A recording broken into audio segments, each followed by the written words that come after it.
I'm Tom Fox, and I'd like to welcome you to our Kona AI sponsored webinar. Today, we are going to take a look at innovation, AI, and compliance, and some other topics with two great compliance professionals, Dr. Hemma. I'm the son of a professor, so I always have to say that, and Chris Crowder.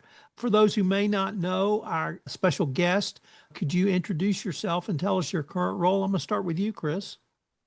Hi, everybody. Chris Crowder. I'm the head of compliance for North America at Airbus Americas. We have a commercial business, we have a space business, and a helicopters business in the United States. And we try to have the compliance program be uniform throughout. So that's my objective. And Hemma.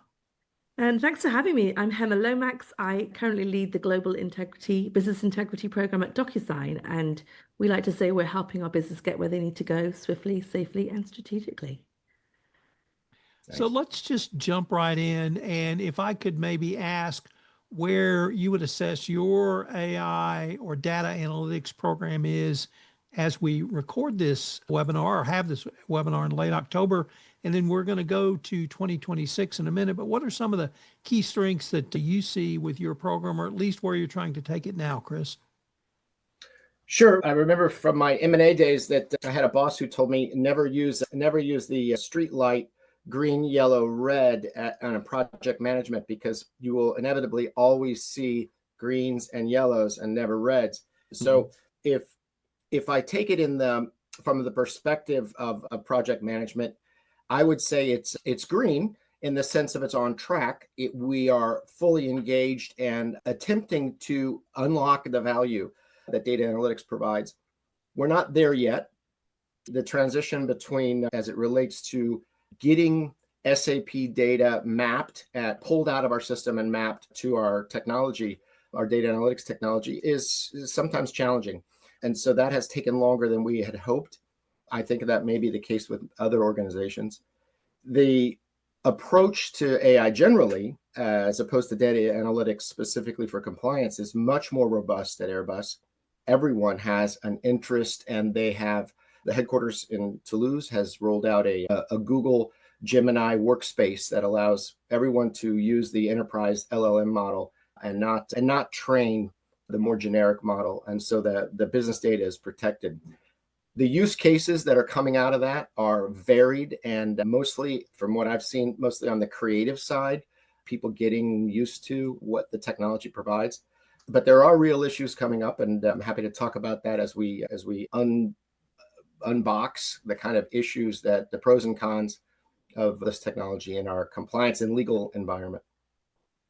And Hemma, I would ask you the same question, but I would add a couple of overlays because I had the opportunity to visit with you about your program. Number one, it seems to me you have been given a lot of freedom and flexibility to either design or explore your own program. So how has that leadership above you helped you in your journey through AI and data analytics, but also those who work are on your team or in your team, you have also personally challenged. So I'd like to maybe ask you to add a couple of points about what you see your role as a CCO or a leader in this effort for your team going forward. Yes. Oh, thank you for that question. I feel very lucky to have joined DocuSign because they've given me, as you said, the trust and the freedom to experiment and meet the moment we have in history. I always quote Hamilton, how lucky we are to be alive right now.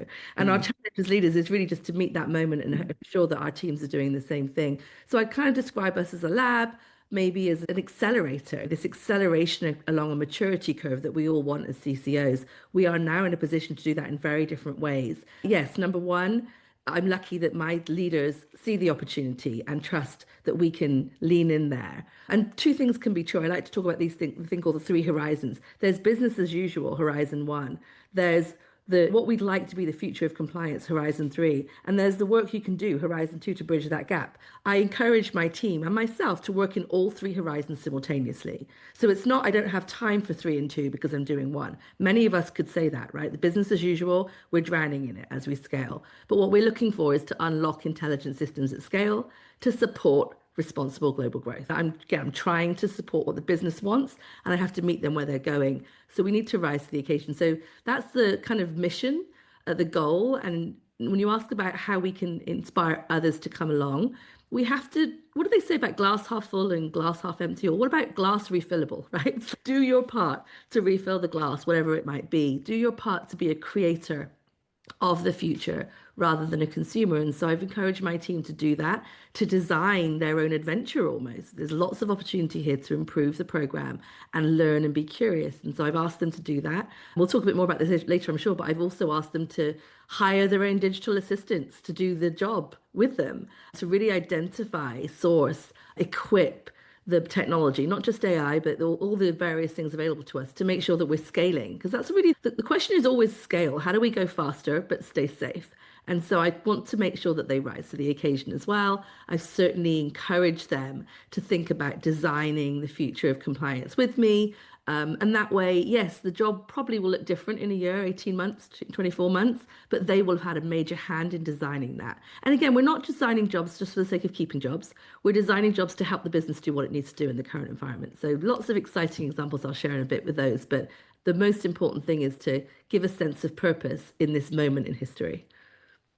You have used a phrase with me. You're not my leader, but perhaps you're one of my counselors, and you have counseled me to lean into it, to lean into the tools, to lean into the new products that are available. And so I was wondering if you might just kind of expand on that concept of leaning into it and why you find that such an appropriate phrase to use. And I'll say how it's had such an impact on me because I've told my wife, Hemma said I should lean into it. So I'm going to lean into it. Oh, I'm so glad to hear that you're leaning in. And I hope it's been fruitful. And I'm sure you'll be able to share why you continue to lean in and why it's worked for you. My suspicion is if we lean in, we'll be in stealth growth mode, we'll stealth learning mode. And that's really what we need to do for two reasons. One is because we're expected as chief compliance officers to make sure that the applications of the technology are safe and secure. The other is because we've got to keep up with the business. And therefore, we have a day job, which is making sure, I'm going to use my three S's, I love to use them, that we're helping the business get where they want to go safely, swiftly, strategically. And if that's our goal, objective-centered risk management, we must meet them where they are. So there's no point us staying in our old ways of doing things if the business is now doing things differently. And so not only lean in to learn, but lean in to keep up and lean in to make sure that we have what I guess the regulators would say risk-based effective risk management, effective compliance programs. We cannot do that standing still when the business is spinning around us so fast. So lean in by all accounts, because otherwise you become an observer and a commentator. And we're lucky with these roles in-house. We get the chance to shape the future of business. I always say the other side of opportunity is risk. So why don't we stay there in that lane where what do they say? Again, Hamilton, be in the room where it happens. Lean into the room where it happens. You don't want to be on the outside because just like anything, I used to be an academic and they'd say, Hemma, if you don't get into practice, you won't know what's happening. That's kind of metaphor for me. I need to be in there practicing, learning, and keeping up, I would say. Vince, I would like to bring you in for an observation. And let me introduce you first. You're the founder and CEO of Kona AI, a Covisint company. But you have been in the data analytics world as long as anyone I have known. And literally, you and I met because of your work in data analytics. And that started, of course, looking at data from the forensic perspective. Then you worked on digital twins. And now you lead Kona AI in its journey to help companies not simply find money, as you're so want to say, but also to run compliance and fraud risk management at the speed of business. And I was wondering if I could get your sort of overview of your journey through this data analytics discipline, where we are now, and why you find this to be such an exciting time. Yeah, it is an exciting time, Tom. Thanks.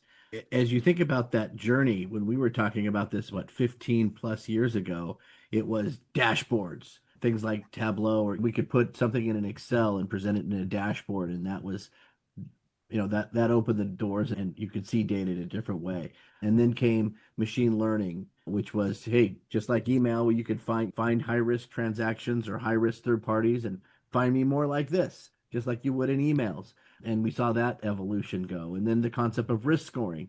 Give me 100,000 invoices or payments or high risk vendors, sort them from 1 to 100,000 based on their risk profiles and triggers. And it continues to evolve. Now, what's interesting, and again, we hear AI used so often, and look, good old machine learning is AI, but that's not what everybody talks about. Generative AI, which gosh has only been out since what, November of 2022, but has been popular over the last couple of years, and now it's agentic AI, which I think Hem and I are going to have a good conversation on that in a little while. But that is a game changer. More than machine learning, more than risk scoring, more than visualization, those are all parts of a cool journey. But the ability to create content, and it has its pros and cons, but with generative AI, the fact that we can now create new content from stores of historical data or stores of transactional data, risk or payments data, that you talk about, Hemma, bridging the opportunity versus risk and bridging that gap. There's so much opportunity for creativity and new solutions around it. We'll talk about this in a little while, but this idea of even how can we even have digital teams, or again, like you said earlier before, Tom, a digital twin, digital employees or agentic employees that actually talk to each other. How do you manage and control that? The enterprise is moving in that direction. And I think put compliance from the side, whether it's R&D or manufacturing or finance or other parts of the business, they're going to be looking at agentic AI to automate certain tasks just so that we can be more efficient. I saw an old example of, it was sad news 100 years ago when when horses were replaced with automobiles. There was a report that like 1 million jobs were eliminated because of the horse leaving the automobile. And that was devastating to many people, and that was tough. But think of the tens of millions, probably tens of millions of jobs that were created as a result of going to the automobile and what that did for society. I see that kind of example or kind of scale of magnitude in terms of changing. And it's interesting, in today's Wall Street Journal, Amazon mentions they're doing some big layoffs, which is extremely disappointing and sad and going to be tough and painful. There was even press releases earlier, I think yesterday, saying over the next 8 years, there's going to be hundreds of thousands of layoffs. But I think that's not, I don't look at that as a negative. It's going to be a transition. I don't think it's going to be pure play layoffs, but it's going to be people just retooling. And I think that's where we're going to have an opportunity to drive the business decisions. I think compliance is especially that exciting area, and Hemma, as you described, that we can be a part of that discussion. Chris, if I Yeah, could pitch over to you, is the corporate headquarters for Airbus Toulouse or Toulon? Toulouse. Toulouse. You mentioned Toulouse. And what I really wanted to inquire about is the culture at the company which asks you to do this and provides you the tools, but also how does that lead the overall corporate culture, obviously doing business ethically and compliance, but also to allow compliance to do business at the speed of business? I think we have to talk about, or it would be helpful to talk about the transition between the opportunistic vocabulary that is thrown around and the details of what is actually happening, right? And how generative AI can help us to be more not only efficient but less burdensome to the business. Hemma gave examples or used this philosophy, this approach of partnering with the business and being instrumental to their success, and that's very attractive and I like it a lot. But we have to also remember what compliance our objectives are, which is to ensure that we are supervising the processes and we do have a trust but verify kind of approach. I think the businesses we deal with, I think they would happily reduce the amount of disclosure that was required if we could automatically retrieve that. But the answer of let's just not disclose it any longer because it's slowing us down, that's something we have to, I think, as compliance officers, what risks we are creating by lessening that burden if we're not getting the information that we otherwise require. I'm eager to hear how we can help business and still maintain the objectives for which we are accountable and responsible. And risks have increased. And we can talk about the areas where we had never had this kind of risk before, like privilege. as it relates to automatically summarizing emails or fraud. We could talk about fraud, and we've experienced former employee using LLMs to generate receipts, and they look very real. And if you didn't exercise your managerial responsibility of knowing what your employees are doing and whether those dollar amounts make sense, you wouldn't just catch it based upon a cursory review of the receipts themselves, or you may not. There are some indicators that we're becoming more sophisticated with now to look for, but it's shocking. It was shocking when it happened, and it's no longer shocking, but we can expect more of it. Yeah, Chris, and if I could say real quick on that point, one of the reasons why I've been doing this for so long and been fascinated with forensic technology as a profession is that fraud's always changing. It's always evolving, and people are always cooking up new schemes. And like you said, with all this AI great work and generative AI, I'm seeing a lot of companies get hit with a ton of fake expense schemes, whether it's fake invoices or fake expense receipts. I'm seeing it in pharma. I'm seeing it all over. It's really interesting as compliance professionals listening. Look, your job is not static by any means. Risks are always emerging and beyond the hunt. And it's fun for guys like me, always being able to develop new tools or ideas or solutions to solve these kind of problems. I encourage you all to be problem solvers and think that way. Emma, it looks like you were going to say something too. No, Chris raises a good point. We're not advocating in any way to reduce the risk management. We are talking about smarter, intelligent risk management. And so, for example, with my lean team, do more with less. What do they say to us all the time? Everywhere I've been, it's been do more with less. I now can take in a much higher volume of disclosures and review them, automate some of them, get trends and patterns. I can see around corners now with the data that I can collect. So I'll give you a concrete example of that. My customer first or my sales teams are interested in the intelligent insights they can get from communications data. So they're now able to record all the communications between our customers and our employees, our sales teams. Nice. We're collecting it, we're capturing it. What can Hemma, the compliance function, now get from that data that's being collected? I could probably, a couple of years ago, I would have sent over a list of search terms, maybe the word bribe in 17 languages, whatever it might have been, and somebody would have manually checked for that. Now I can actually train their LLM to look for sentiment, look for clues, look for ideas. So, for example, this technology has been leveraged by financial institutions. This has been leveraged by firms that want to check for insider trading. The AI can be instructed to look for code language. It can look for strange communications between two desks that weren't normally there, patterns that you wouldn't have necessarily been able to see with the human eye. So we're talking about perhaps even preventing things before they happen. So it's quite exciting to think about what we can do now at scale with the technology, not less risk management, actually more. And I'm going to go one step further. It's not just a nice thing to have. I expect the regulators will expect us to be doing this. If we've collected the data or the data is available to us, why aren't we screening it? So if someone else in the company has got that data, it behooves me to go make sure I find an intelligent way to look at that stuff. Yeah. Also, we know, just to stick on the point, the regulators are also using AI much more smartly. Back in July, DOJ announced that it was building a tool to reduce the number of regulations. Literally going to look at every single regulation and look for duplications, look for things that were obsolete. We've got regulators. I think that one of the Danish authorities is now looking at all the regulatory filings to look for evidence and patterns of fraud. So if the regulators are doing it, we need to be thinking about how we can use what we've got or bridge the gap between today and 2026 to make sure we can keep up. Lots of really, the imagination is our limit. What are the things we wanted to do but we couldn't do because of resources? We couldn't do because we didn't have the tooling. Now is the moment to ask. I'll give you one other example if it helps. We've talked about agentic AI and agents, Vince. But what if I'm worried about what the agent's saying to the customer? Guess what? Now I can train the agent. Rather than just training all of the sales teams, I can train the person that the sales teams are going to.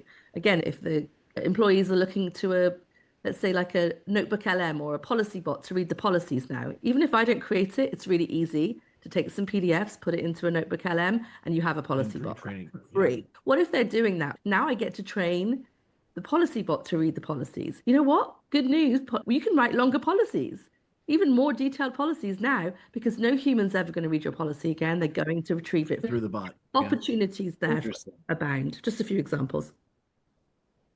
I just wanted to, Tom had asked me about the central support for AI for the employee base. Airbus has 150,000 employees across the globe, so they have to take a conservative, rational approach, which I think they've gotten comfortable. Obviously, they've gotten comfortable with the Gemini and the Google contractual and technological arrangements that have been put in place. So we have this workspace enterprise.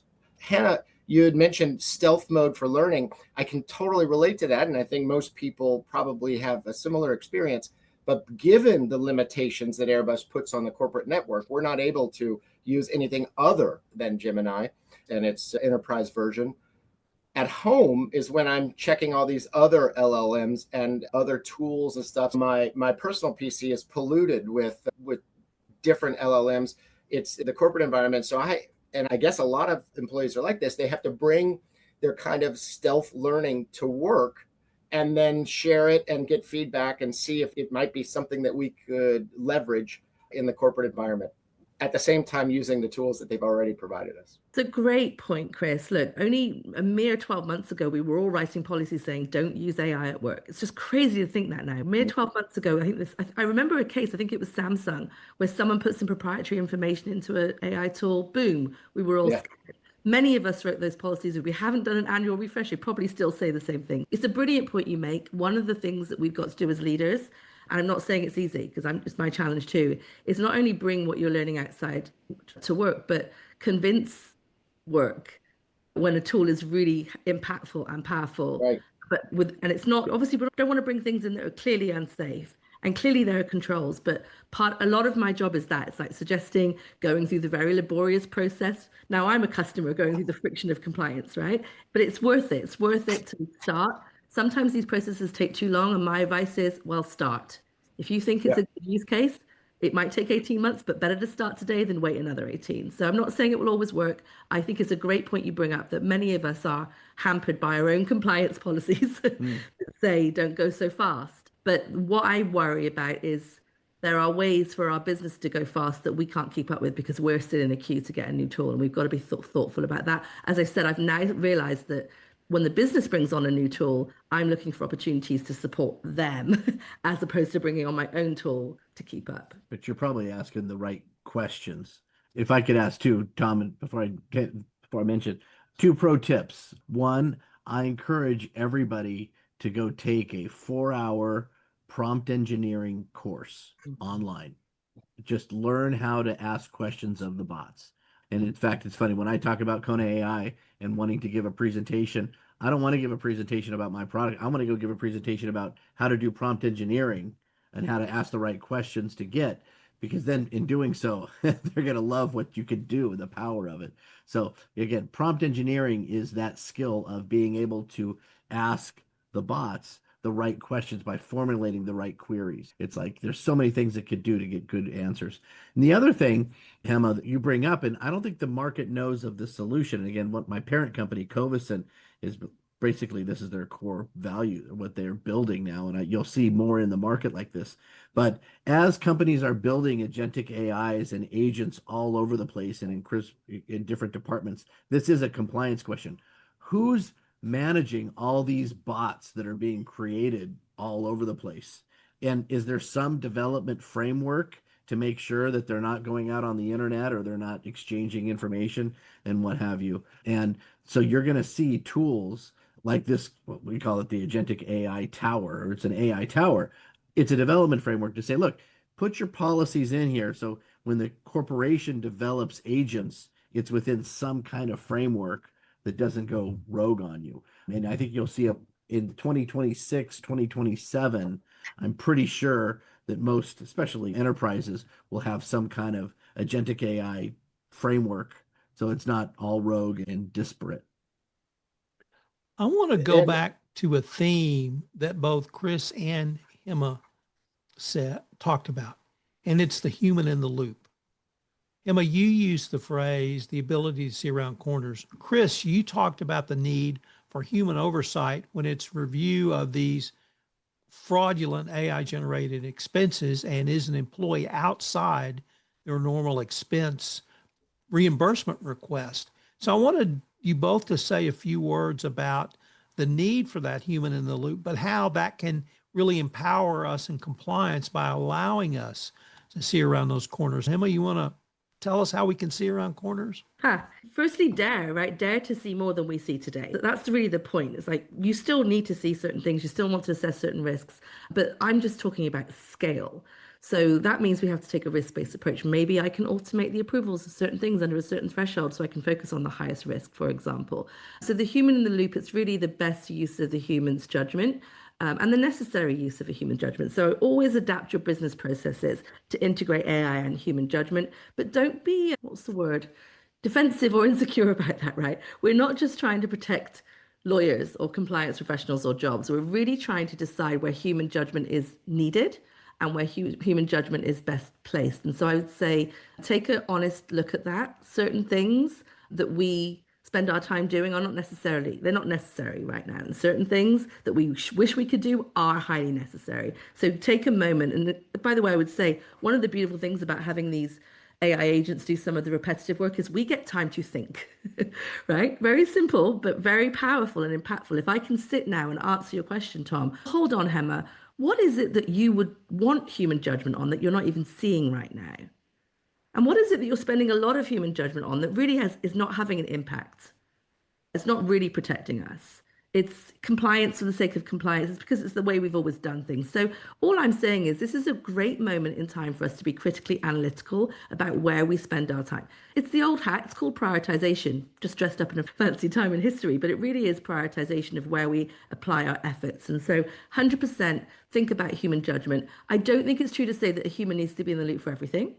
It's a very common phrase. We use it all the time. But I want us to be really concrete about what we mean there and where human judgment can be optimized, where the talents are needed and we haven't used them so far. And again, I've used some words like prevent and detect. How nice it would, and seeing around corners, how nice it would be if we could make that our North Star for 2026. I'll give you another example. I don't know if I've mentioned this in the webinar yet, but I've asked my team to create their own digital assistants. This is a metaphor, actually, not a technological experiment, but a metaphor, which is like, what could your technology be doing for you while you're thinking and optimizing your human judgment? I also asked them this question: what are they doing while you're sleeping? Now, I'd like to say that there's a whole bunch of tasks technology should be doing while we're sleeping. Those are probably the ones you don't need human judgment. So again, just as metaphors go, if you're trying to figure out human judgment needed, human judgment not, the ones you feel comfortable with your AI agent doing while you're sleeping are the ones where humans don't need to be in the loop. Just a good framing. Chris. I will say that at Airbus, in a global organization, so let me just step back. Key, obviously, compliance officers is judgment, and there are objective metrics on disclosure, for example, or approvals that trigger eyes on because the value is high. But those are just the opportunity to exercise the judgment, not the replacement. I think when you say, Hannah, when you said that, what are these models doing while you're sleeping? I think about that all the time, but not for compliance, more like nuclear energy and other risks that are biological chemicals and engineered viruses. That could all be going on while we're sleeping, which is super scary. For the compliance perspective, we have so many leaders in the organization who legitimately have an interest in being aware that it is sometimes expressed as a requirement for their approval. So there are many layers that have to agree for that judgment to be approved. And I don't think, even if at the lowest level, a decision is made, if there's any controversy to it, given the sensitivities and the cultural values of the organization, I think the senior management team will always want to understand how that judgment or that conclusion was reached and make sure they're comfortable with it. Again, it's a materiality threshold. So perhaps as AI gets better at making these judgments, eventually we'll be able to get rid of some of the layers. I think we'll always have a final kind of review, and maybe in the long term, AI replaces the board of directors and then we don't have a company any longer. Oh gosh, I hope not. I hope that's not the case. But Chris, your one point I just want to expand, sorry Tom, on this, is that you think about like due diligence as a process. I think gone are the days where you have 30 people in a room doing background checks in a sweat room and coming up with if you've got something where it's 30, 40 people in a room doing a repetitive process, those are things that are absolutely ripe for some kind of form of automation and AI and building out these language models. And I do think I'm seeing less and less of those because those are always great opportunities for guys like me to use technology. But for the audience, if you look at your business, be on the hunt. I think if you have plans for 2026 to try to knock down, take a 30 or 40 person process down to a 5 or 6 person process using some kind of automation, by documenting the process, as you said, Chris, it's the regulatory environment in the US at least is more forgiving perhaps now, maybe less so in Europe, because we're seeing a lot of activity in Europe. But I think just generally the acceptance and the acknowledgement.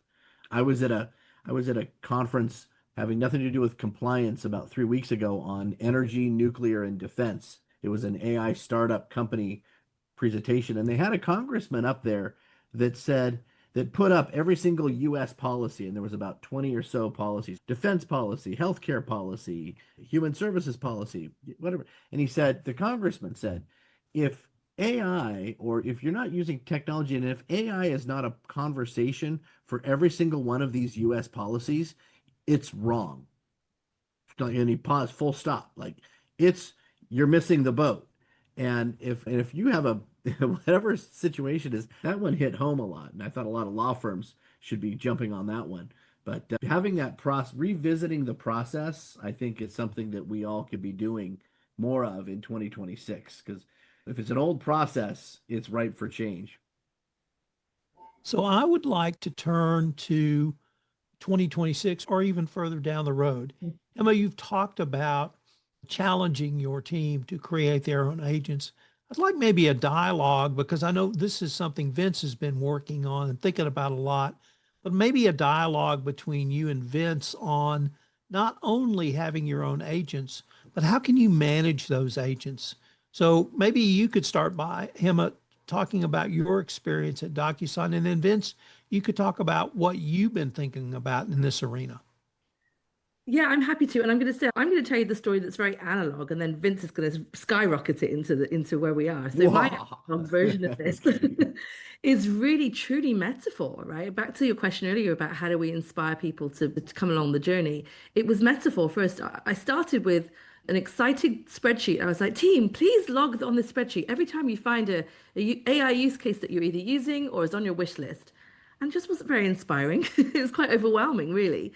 So instead, I thought to myself, hold on, how can I make it more relevant to each of them? They all have different roles. Some of them, one of them is third-party risk management. The other, might be working on gifting and conflict of interest, whatever it might be.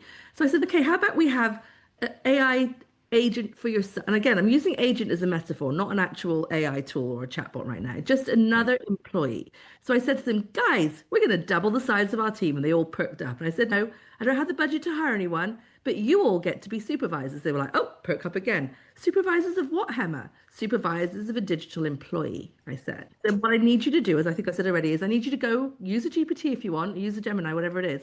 Go ahead and name them, write them a job description, write them a 90-day onboarding plan. And those 3 tasks were then twinned with and rewrite your own job description at the same time. Again, feel free to use AI, but the task was to really imagine, firstly, how the tooling can help us. And they didn't have to be experts in what was out there. They just had to think of, as Vince said, what are we doing every day that we don't want to be doing again this time next year? And this idea of unleashing the talent on my team. I have this hashtag, no talent wasted. And I'm worried about these smart people that are doing the same thing over and over again. Oh, fuzzy match resolution, right? Nobody wants to do that as their full-time job, is my assumption, right? Maybe some people do, no disrespect if you do, but I figured maybe we could give an opportunity here. So hashtag no talent wasted, exactly. I asked them to go ahead and do that. I think I might have mentioned I did one myself as well. It was not just them, it was me. Mine is called Otis, Optimizing Technology for Intelligent Systems. Cute, but it's thinking about what I'm trying to do, what's my goal. And then as I write the job description, I start thinking of all the things that I either can and already outsource to the computer, as it were, the web or the AI, and things I would like to. And it's, again, the 90-day onboarding plan is a bit of what Chris and I were talking about, which is how are we going to get the tools to allow my employee to work? Well, that's what you do as a normal supervisor, isn't it? You have some objectives and some KRs, and you start thinking about how to integrate them with the right people, the right tools, the right systems. So that was part of the plan. And as I said, the kind of fun one was, what are they going to do when you're sleeping? So in terms of setting them up for success. Remember what I said, no talent wasted, and create, not consume the future of compliance. And that's a tall order. None of us as professionals in any profession need to be sitting here worried about the future of our professions if we're not leveraging our talent and bringing it to the conversation. And so that's what I challenge them to do. What does Horizon 3 look like? And this exercise is really powerful. Talk about BAU, but there are some weak signals in what we do today of what we could be doing differently tomorrow. I'll give you an example, Vince. You said that due diligence is a good example. You shouldn't have 30 people in a back room doing fuzzy match resolution. The truth is, counterpoint, Vince, if I can look at 100% of everything now because of the technology, I need more people doing fuzzy match resolution because in the interim, there's more hits. If I can look at every single communication that's said, I need some human judgment to make sure we're not having false positives, right? So now I'm thinking, hold on, in the future, I'm not going to hire 40 more people. I need the AI to help me reduce the false positives. So your brain starts to think beyond where you are today and where you'd like to be. So I'll pause there. So I'm not sure if I've answered your question, but really the idea is daring to dream about what 2026 or 2040 or whatever it might be should look like, and then figuring out how we can bridge the gap. Now, I've got some superhumans on my team, but obviously they're not going to do it alone. And the beauty of this is you start to crowdsource the intelligence. You start to look for, I like to say, if you want to buy a red car, you start to see red cars everywhere. So if one of my team members say they really would love to have some support with this particular thing, and we've not seen it on the market, they start to become entrepreneurs in residence. We get that kind of startup mentality where they are helping us. They may build it themselves with the tools we've got, or they may, for example, find a vendor that wants it on their roadmap if they haven't done it already. And I'll give you an example. When I was at Snapchat, I was told by my boss there a wonderful thing. She said, "I want you to be the heart of global consciousness at Snap when it comes to ethics and compliance." What a wonderful title for me. And part of that meant making sure that I communicated in local languages around the globe. But it was expensive, Tom. It was expensive to translate all of that training and all those policies into different languages. Now I can use AI video generation tool to create my digital twin. And in minutes, she can say what needs to be said around the company in hundreds of languages, in whatever languages I want. That's incredible. Would I have looked for that if I hadn't dared to dream? Possibly not. And to those in the audience that may feel overwhelmed at all the things that are out there, I would say, think about what you need and where you'd like to be. And the solutions will start to either come to you, you'll build them yourself, or the vendors, the smart people, the people at Kona AI and Vince will be ahead of you. And Vince, you gave a great example.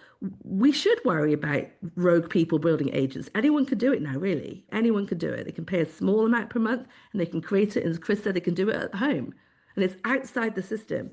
What are we going to do about that? Again, wouldn't it be nice if there was some overlay, some umbrella framework that manages agents? And lo and behold, you've just heard Vince say it today. You may not have heard him say that today, even though he said it, if you weren't looking for it. And that's kind of the point.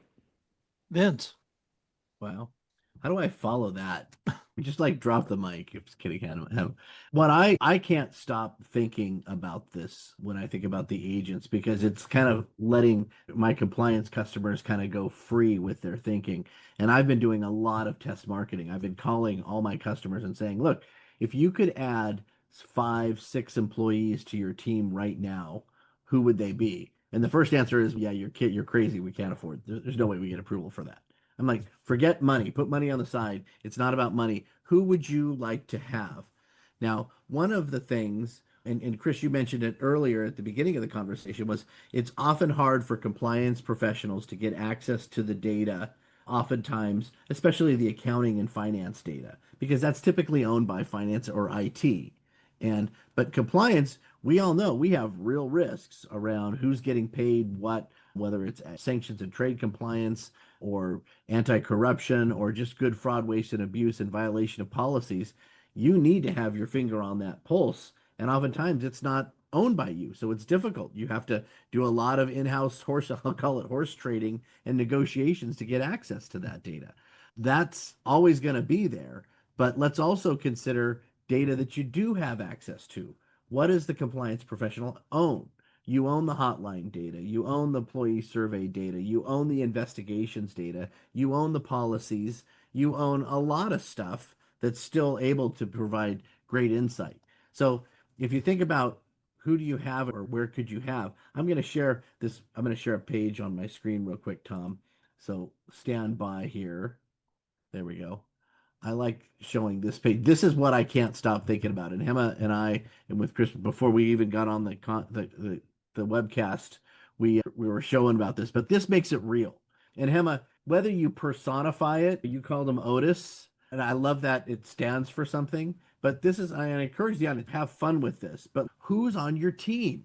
And imagine, and again, I'm just throwing this out. We just crazily made the names up. But Eva, what if your digital Eva was trained on all your historical investigations over the past 5 or 10 years? So she knew everything in her little LLM, and it's called a RAG model, Retrieval Augmented Generation, RAG.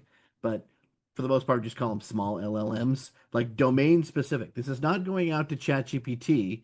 And if you ask Eva what the weather is tomorrow, she will not answer. She will not know the answer because she's not going out to OpenAI.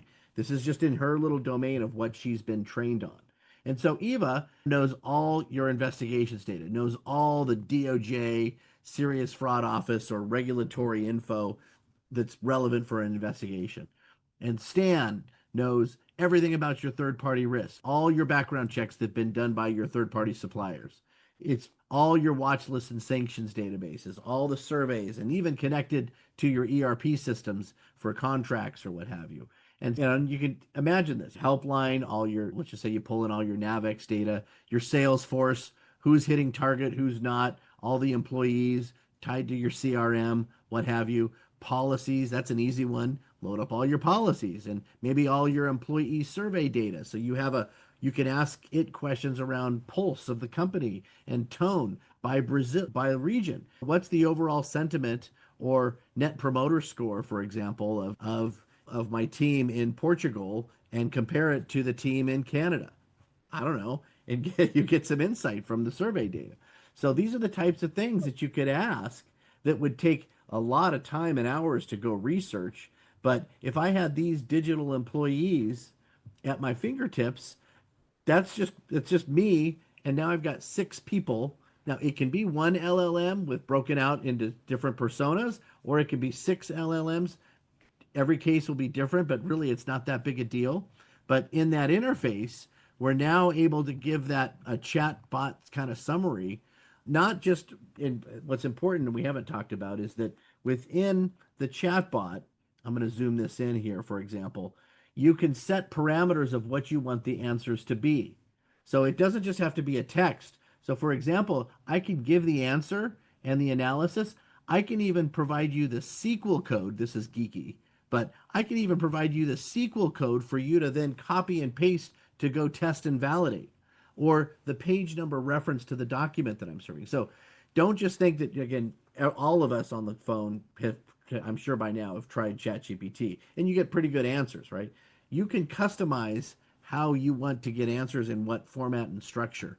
And you can even have it push dashboards. So like in this case, I have the bot overlaying a dashboard and the bot is pushing the dashboard. I have a good example of this on my website on how it works. So I just throw this out there as a challenge to the group to think about. If you could hire, or if you could have 6 employees or 5 employees or even 1 employee helping you out, what would you have them do? And Hemma, this was the same exercise. It's really cool that you and I have the same train of thought, that you already asked your team in compliance.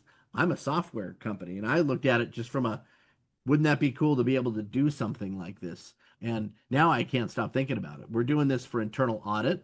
Like internal audit would be risk assessment and others. So it's this is where I see this going, and whether it's with me or, I'm pretty sure within the next 3 to 5 years, everybody will have this. I agree. Vince, can I just say another hashtag then? Hashtag wouldn't it be cool if, right? Yeah, Because it'd be that's cool what we're if. doing. We're sitting here daring to dream. And, anyone that knows me, Gwen's on the line. I see Andrew's on the line. Tom, you've heard me talk about this ad nauseum. You too, Vince. I always talk about I'd love ways for compliance, right? I'd love to see a navigation system for our employees. Just knowing that I say that has meant I've started to find ways to get closer to that in my journey. It doesn't happen overnight, but you start to see that Vince has created something that will get me that much closer to it. The HeyGen video tools, the Gong collecting of communications, all these tools are helping us do the thing that I think would be cool. So just a call to action for everyone. Dare to dream. Wouldn't it be cool if? Answer that question, because that's really us again creating the future of compliance. Tom will ask us what's going to happen in 2026. I think the fun thing is we don't even know, because we've got so many bright people out there that are going to say that, ask themselves that question, and they're going to create it or find it. Chris, It's a terrific takeaway for me, by the way. Just the understanding from this discussion combined of the Hemma and Vince. Hemma said she asked her employees to write their own job description. Vince is talking about building a team. I'm going to go back and build the optimum compliance department from scratch and see how it fits relative to the resources I do have. Oh, that'll be interesting. Love it. Well, let me That's just interesting. expand That's on cool. that with you, Chris, and ask you, where do you hope to take your program? Where do you see maybe some of the steps that you and Airbus will take in 2026? I think the opportunity for us is we've been working with providers to come up with a mechanism for uncovering anomalies in our data relating to overpayments and fraud. Fraud is, I think, where we're going to get the biggest cooperation, because it shows, one, that it's happening, two, that it's not specific to ABC or some sort of compliance thing. It happens, people can relate to it. And I think therefore we'll get increased cooperation from the other functions and really a sense of shared purpose, as opposed to being like, I'm coming up with some sort of bot that's going to be looking over your shoulder and people are nervous about that. I think it'll be viewed as kind of a team effort that everyone wants to contribute to and see the results of. So I share the enthusiasm. I think it'll be good for compliance and for our industry. Guys, we've got about 10 minutes left, so I wanted to do not really a lightning round, but maybe some final thoughts. And since Chris just went, I'm going to ask you, Hemma, to give your final thoughts. And then, Chris, if you could have some of the events, maybe you could wrap us up at the end. Hemma, final thoughts. Oh, I'm probably going to say what I always say, which is be a creator, not a consumer of the future of compliance.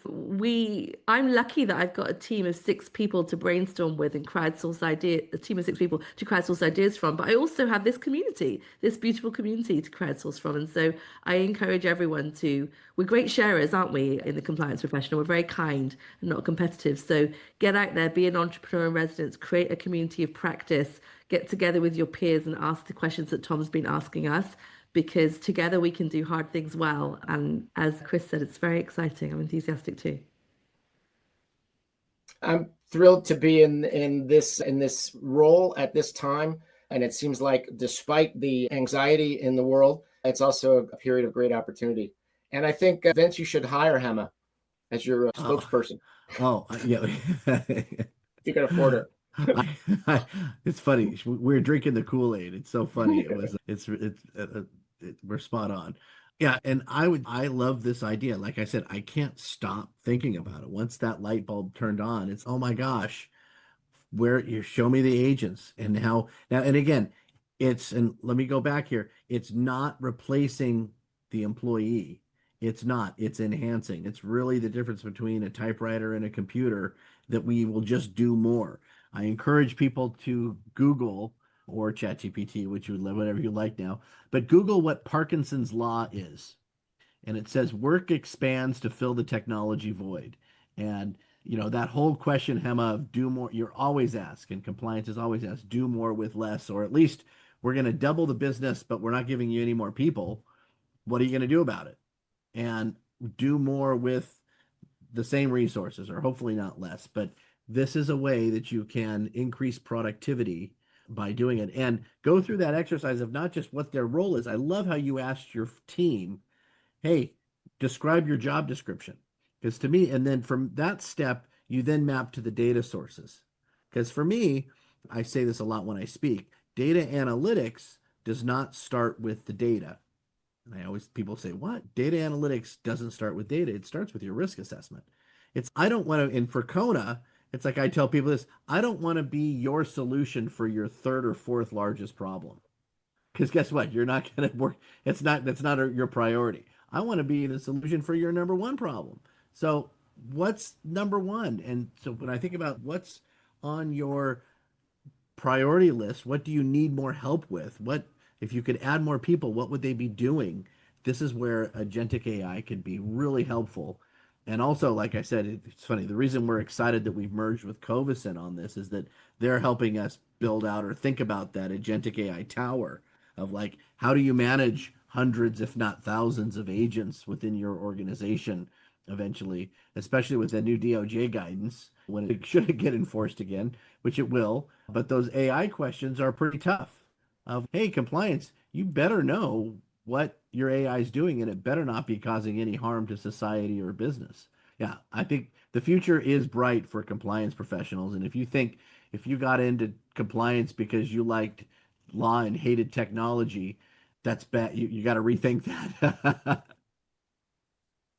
And that's really a great way for us to end this. And I, for one, am extraordinarily excited by these developments. I wrote a book earlier in this year called Upping Your Game, and I wrote it in large part because I want compliance professionals to see there's an opportunity to do compliance at the speed of business and to really lead the dialogue internally to a corporation around not just compliance, not just fraud risk, but risk management, and that we can take many of the strategies, tools, and techniques we've talked about in this webinar and use those to demonstrate to management that this is a key corporate function going forward. And as business changes, literally at whatever speed you want to call it right now, compliance not only will be ready for those changes, but in many ways will have anticipated those changes and have a risk management strategy in place. You don't have brakes on a car to slow down. You have brakes on a car to go fast. And that's what compliance can bring to this discussion as we move forward into the second half of this decade and beyond, because the speed of business is only going to increase more and we're going to go faster. And the need for what we all do in compliance is going to require faster, more agile, and more nimble compliance going forward. Ladies and gentlemen, this has been a fabulous webinar. I have enjoyed myself as much as any webinar I can recently remember. We're going to have to get together and do this again. Keep innovating. Thank you, guys.